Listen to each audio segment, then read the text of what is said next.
Alright guys, it's me the Tycoon coming back to you with another review. And this is a spoiler review of Deadpool and Wolverine, aka Deadpool 3. Now, I've tried to avoid spoilers in my first review of this movie, and it was quite difficult because there's a lot to talk about there without giving things away. But I wanted you guys to see the movie. It's now going into the second weekend, and more importantly, people have been throwing out clips of Deadpool and Wolverine all over social media. So, I think it's fair to do a spoiler review. So here we go. So, where does this take place? So, Deadpool 3 takes place a little bit later after the events of Deadpool 2.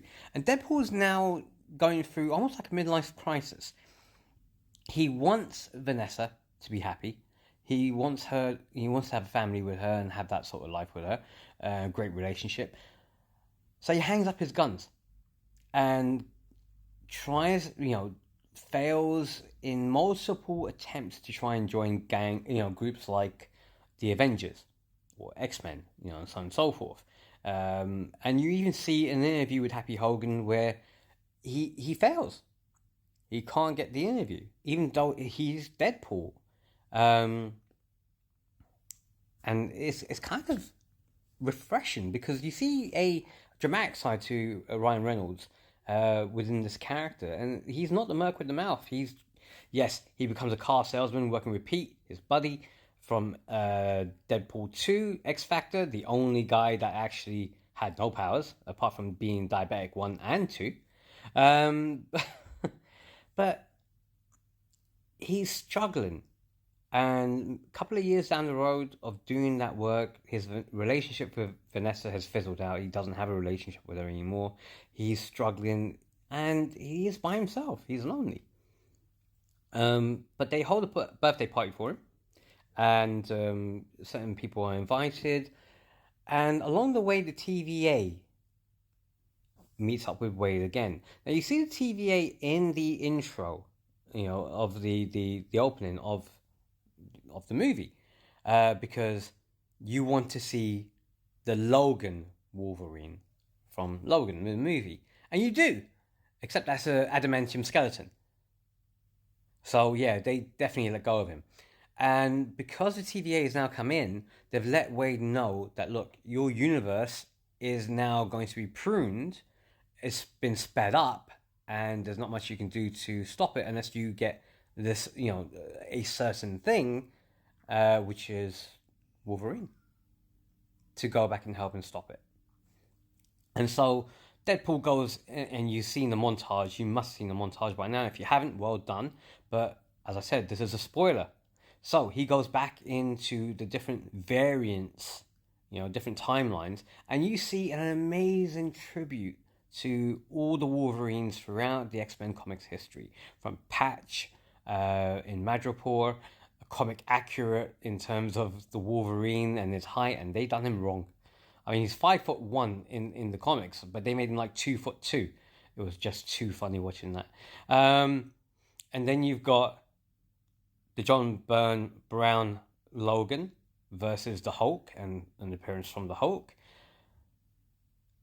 Henry Cavill's Wolverine, which I believe has now been confirmed to be the next Wolverine, and I hope it is. Let's see.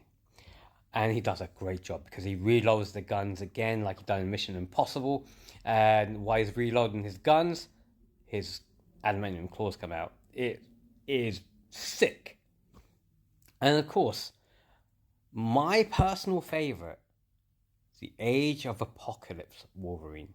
You also see Old Man Logan as well, and it was beautiful seeing Old Man Logan, that universe. So they went across all the major storylines, even done the comic X-Men 251 cover, where Wolverine's tied up by the Ravengers on an X. They even brought that in. It was brilliant. But again, my favorite was Age of Apocalypse, and it was beautiful watching that. So we get this other Wolverine. We have an idea what could have happened, but we don't know because they never go into that backstory properly, except that he didn't save his world. And he brings him back to the TVA, drunk, so on and so forth. And then they go out there to try and save the universe. Except one problem: the TVA is actually doing things as a Black Ops thing, and yeah, they actually don't try and help Deadpool or Wolverine, and they send them to the Void, which was explored in the Loki TV series at the far end of the end of time, where you got the Altor going out there devouring things, and people are trying to, who are there trying to save themselves.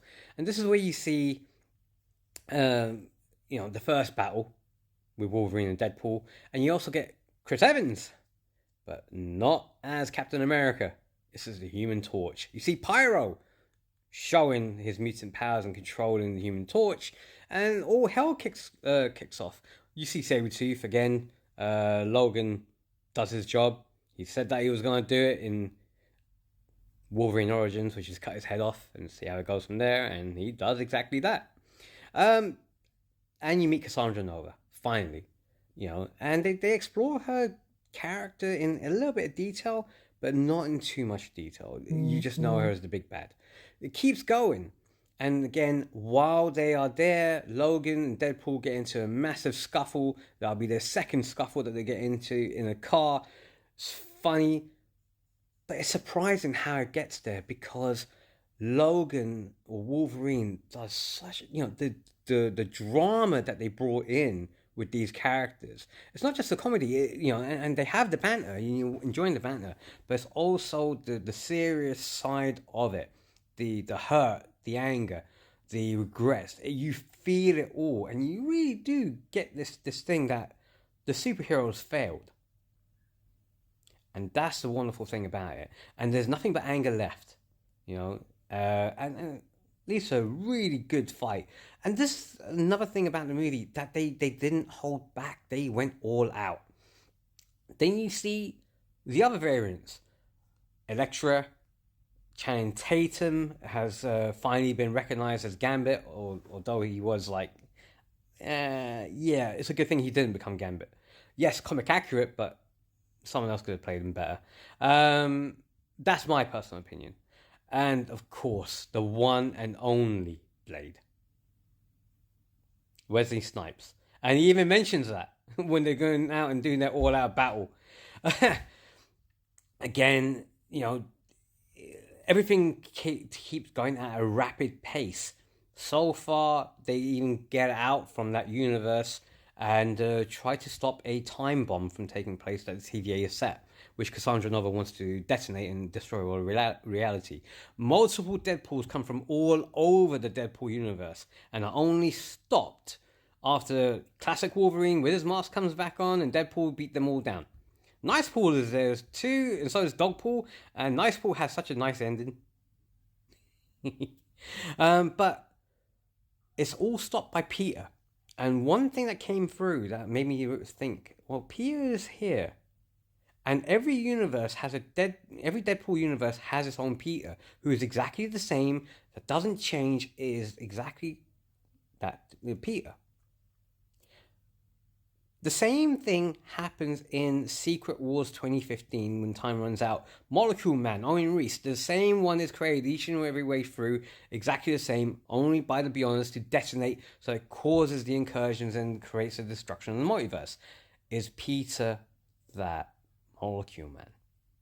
Moving on, so yes, Cassandra Nova gets defeated, everything goes back hunky-dory, Wolverine rides off into the sunset, Deadpool gets back with Vanessa again, time gets sorted out, and everything gets okay.